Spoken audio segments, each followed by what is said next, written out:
Hello and welcome to Glasgow Rangers Nation with me, your host Owen, the channel that brings you your team every single day. If you want your team every single day, if you want your daily Rangers news update 7 days a week, 365 days a year, then you need to hit that sub, ring that notification bell, set your notification to all, then you'll always get a reminder on your mobile device or on your computer, guys. That is the way forward. You can also join and support the channel for only 99p. There is a join button below this video. If you can't find that, head over to the channel's homepage and you'll find it there once you've hit that sub button. Well, then, it's all about the off season. It's all about building this Rangers squad and getting this Rangers squad ready for the 2023-2024 Scottish Premier League season. Not only that, but developing this squad ready for the Champions League qualifiers, which come up fairly soon as well. The draw is in July to find out who we will face in the qualifying round.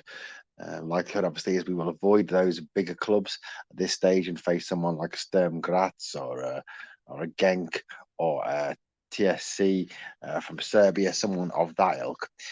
Now, one of the biggest concerns amongst a number of fans, and this has been sort of looked at not only just in other podcasts, in written media, on fan message boards, on Twitter, on all social media platforms, but also in the comments that I've read as well here on this channel from our loyal supporters and our loyal viewers.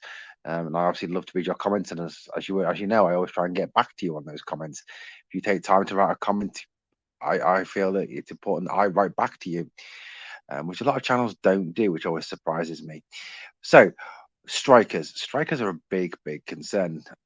Now, there's obviously the rumours going around about the Cyril Dessers deal or Cyril Dessers deal, the £6.5 million alleged fee that Cremonese want for the player.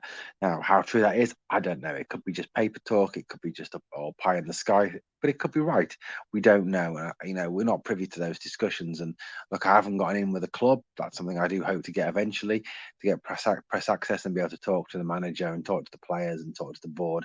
But that's a long way off at this moment in time. Even the channel is doing exceptionally well, over 2,000 subscribers now. Now, one name that has recently come back into focus is that of Josh Maja. Josh Maja, who is the former Sunderland striker, who many of you may remember if you've ever seen Sunderland Till I Die on Netflix. In the first series, he featured heavily in that, and there was a lot of talk about him. Would he stay? Would he go? Eventually, he left to join Girondins de Bordeaux in the French League 1 at that time. Obviously, Bordeaux were relegated to the second division after financial irregularities and have obviously been seeking to get back to League 1. It looks like this season they will not be doing that due to the fact that their last game was awarded to their opponents after one of Bordeaux's fans ran on the pitch and assaulted a Road A player. Even if the game was to be replayed, I can't remember the exact numbers, but it's something like Bordeaux must score over 5 goals and win the game to ensure they were to get promoted back to League One. At this moment in time, it looks like Metz will be the team returning to League One. With that being said, if obviously that decision is upheld by the Court of Appeal, that Bordeaux do not obviously have a chance to replay the game and will stay in League 2. That means that Josh Maja will be available on a free transfer. The option that Bordeaux held was very much dependent on him on Bordeaux being promoted back to League 1. That was the deal, pretty much. Maja's now said that he wants to leave, that he wants to move, that he wants a new challenge, that he wants a fresh challenge, which obviously has alerted teams around Europe. And as you know, guys, Rangers are one of those teams, and Michael Beale is one of those managers who is an admirer of Josh Maja. Linked to that, obviously, as well, we have Anderlecht of Belgium, Real Valladolid of Spain, and also allegedly today, another name that's been added to the list is Fulham of the English Premier League, a team where Maja actually spent some time on loan after his move from Sunderland to Bordeaux. Bordeaux loaned him back to English club Fulham. So Maja is I've seen Maja play. Maja is a very talented striker. He's got quick feet. He can shoot and off both feet. He knows where the goal is. He can score from inside the box, outside the box. He's got pace, skill. He can play as a split striker, wide split striker like Beale wants, or he can play directly down the middle. He's also someone who responds well under pressure as well. He's scored a number of goals in pressure situations. And that stands you in good stead if you're going to come to a club like Rangers, where expectations obviously are exceptionally high. Yeah, playing in front of 52,000 every other week is a major test, a test of character for a player. As Richard Goff once said, as a Rangers player, you're not as good as your last game, you're as good as your last pass, which I think is very apt indeed. Maja certainly has the temperament, I believe, to be an excellent striker. Now, somewhat worrying news that I read in, I think it was a Daily Record today. I was reading. I've read so many paper sources today since I've got home from work. I've read the Herald, the Scotsman, Glasgow Times, the Daily Record, the Scottish Sun. So many different articles about different players and different links. I always try and research that and try and find out as much information as I can to bring it to you, and get you the best and most latest up to date news here on the channel. Now, what is slightly worrying is although Josh Maja is someone that we all know Michael Beale admires, and it's a sign Maja would actually save us money, because it's very, very highly probable, 99% certain, that he would cost nothing. It's only his wages. Obviously, he may be on slightly higher wages than some of these other players we've been linked with, but that's always the case. That's always going to be the case when you've got a player who comes from a top league around Europe, who has Premier League clubs sniffing around him. And obviously, as we know, Premier League clubs have bottomless pits of money to spend in transfer windows, even those clubs you may regard as being smaller clubs like Fulham, for example, Brighton, Brentford. Now, Maja is someone who has proved himself in the French league. French League 2. He's scored goals in England. He's played at Premier League level as well as in the Championship and at League One level. He's got good experience at all levels of football. And as Michael Beale said, he wanted people with experience. Now, people automatically read that as grey-haired veterans. Well, that's not the case. As Beale clarified in an interview, he said it was very much more players who've played at the highest level, players who've played in the top leagues in Europe, and it would bring that experience to Rangers. Maja certainly ticks all those boxes. Now, looking at his performances from last season in League 2, he played in 82% of Bordeaux's games. He played in 85% of their starting 11 minutes and had a 43% goal contribution, which is exceptionally high. Nearly 50% of the goals he contributed to for the club. He made 37 appearances, scoring 16 goals with 6 assists. So that is 22 goal contributions in 37 games, which is very, very good in what is a very tough league to play in. Add into that his appearances in the French Cup as well, where he did exceptionally well as obviously those League 2 stats you can see on the screen now.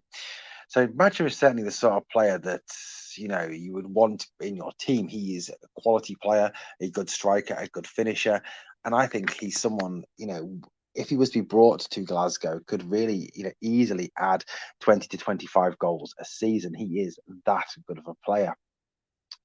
My concern is that Rangers are becoming dangerously obsessed with Cyril Dessers from Cremonese, who, for me, isn't in even the same league as Josh Maja in terms of talent. Adding to that as well, that Dessers is 28 years old, has zero sell-on value. Josh Maja is still a young man, still in his early 20s, and has a sell-on value. Give Josh Maja 2-3 seasons, scoring 25, 30 goals in this league, and it's money we can make on that player. Insert a sell-on clause into his contract, then when he goes somewhere else, you gain a bit more money. Again, it's very much an investment. And look, I know ideally, we all want that day when Rangers were a buying club, and Rangers were a team that once they got some talented players, they kept those talented players for as long as they were useful and as long as they were at the peak of their powers. Unfortunately, those days have gone now. The financial power is down south. The financial power is in clubs like Real Madrid, Barcelona, Paris Saint-Germain, Bayern Munich, FC Porto, teams with massive budgets, something that Rangers unfortunately at this moment in time do not have. Something hopefully in the future we can get with the right financial management and hopefully perhaps some investment from outside. But for me, Josh Maja is someone I think that we really do need to be paying attention to. And if it came down to a choice between Cyril Dessers and Josh Maja, for me it's a no-brainer. You take Maja every day and twice on a Sunday. The kid is in a different league to Dessers in terms of ability, finishing talent, goal scoring, skill, speed. He's just an all-round better player. I really can't understand it if that rumor is true that Rangers would rather have Dessers than Maja. I think that's a huge, huge error, and something hopefully that again, it could be just paper talk. Of course, it could, and I realise that, and I take it with a pinch of salt. But Josh Maja for me is a player that really could come in and make a huge difference, and obviously save Rangers a little bit of money as well. Now, obviously, I know we'd have to pay him high wages, but it would save money. Now, it's highly been rumoured as well that this week the Rangers will add to their four summer signings.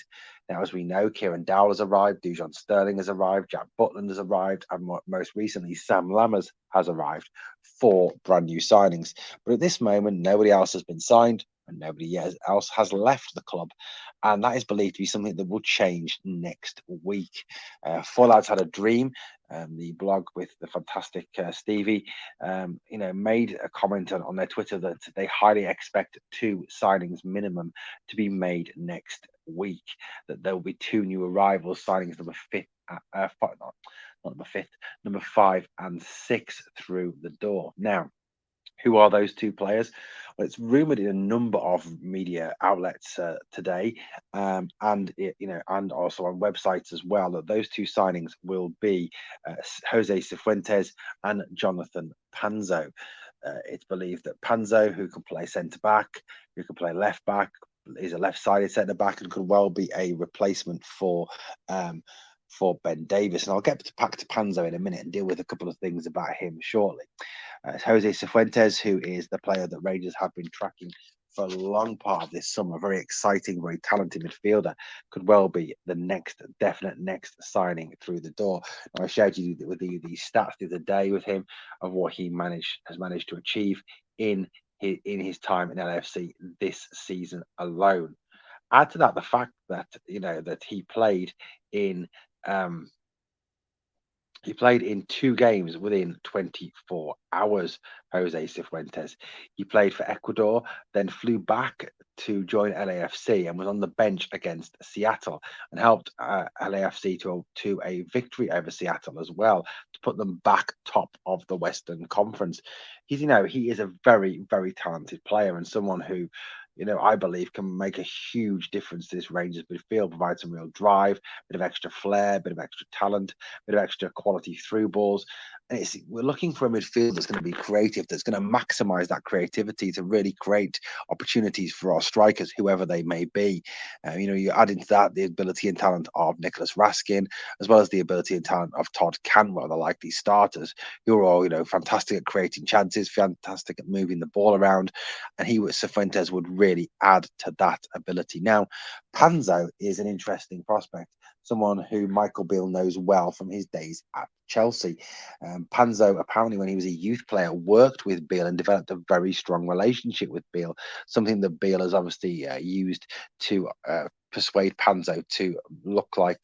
According to Fabrizio Romano, looks like he's going to join Rangers, choosing Rangers over Coventry City. Who can blame him? What an awful club. Coventry, the city where concrete goes to die, and West Bromwich Albion, who are currently in a bit of a fire sale. So Panzo is someone who I think will come in and actually I think will replace Ben Davis, making it highly likely that Davis will be on the move this summer and will be on his way out of Rangers. You add Panzo into that defensive room with the likes of Leon King, John Suter, Connor Goldson. You've really got some serious quality there at centre half.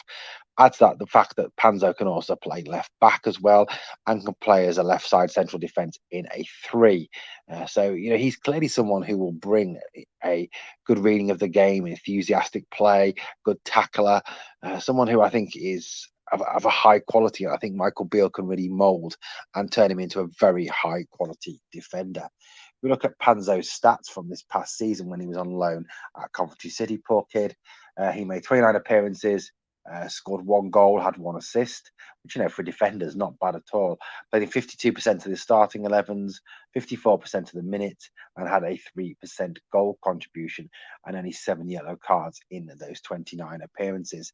So Panzo is definitely someone I think will arrive this week as well. Rangers have talked about needing a centre half. Now, I know what you're all crying out is, well, we don't want midfielders and centre defenders. We want strikers. I think that could also happen within the next week or so. If it's Badger, that's a case of waiting another 5 or 6 days for any movement on Maja. You've got to look at when he comes out of contract, when he is available to sign. 1st of July, he will be out of contract officially and be available on a free, which obviously will alert teams from across Europe. But it's certainly the case that Panzo and Cifuentes look like the first arrivals. I certainly hope that Maja will become Michael Beale's 7th signing of the summer. I'd much rather have Maja than Dessers. As I said on previous videos, I'm not a fan of Dessers. I don't think he's a good player. I don't think he's good enough for Rangers. I think the fact that Cremonese allegedly, we've got to say allegedly because we don't know for a fact, are asking for so much money for him as well is ridiculous. The player is clearly not worth that. I think 3 million is the maximum amount he is worth. Maja is a lot more talented player. Fine bringing Maja and Dessers, obviously, to bring us real strength in depth in that striker position. Although I do think if we brought in two, Antonio Cholak could well be on his way out of Ibrox, with a number of Bundesliga clubs reportedly interested in the Croatian. So where do you think? What do you think, guys? Is that the next two signings? Would you like to see Josh Maja in place? And what you and if it came down to a choice, Dessers or Maja, who do you choose? Okay, final story this morning. Now, as we know, Rangers will play Newcastle United, SV Hamburg, and TSG Hoffenheim in pre-season friendly games before the start of the 2023-2024 Scottish Premier League season. It's now been announced today, and it was in Rangers Review that I read this, that Rangers will play another prestigious friendly against another big team from Europe, that being Olympiacos. Olympiacos, obviously Greek super club, will play Rangers, which I think is a fantastic extra game for Rangers. You added that. Look at this pre-season. Newcastle United finished top 4 in the English Premier League. Hamburg, yes, played in Bundesliga too, but still are a very strong team. TSG playing the Bundesliga. Olympiacos always competing for titles in Greece. This is 4 good games that I think will give Rangers a real test. So it'd be fantastic to face Olympiacos of Piraeus. So fantastic. Now, let me know what you think of the stories we have covered this morning on the video, and obviously let me know what your thoughts are on Josh and whether you would like to see him at Rangers. Thank you so much for watching Glasgow Rangers Nation. Hope you have a great Sunday, and always remember, we are the people.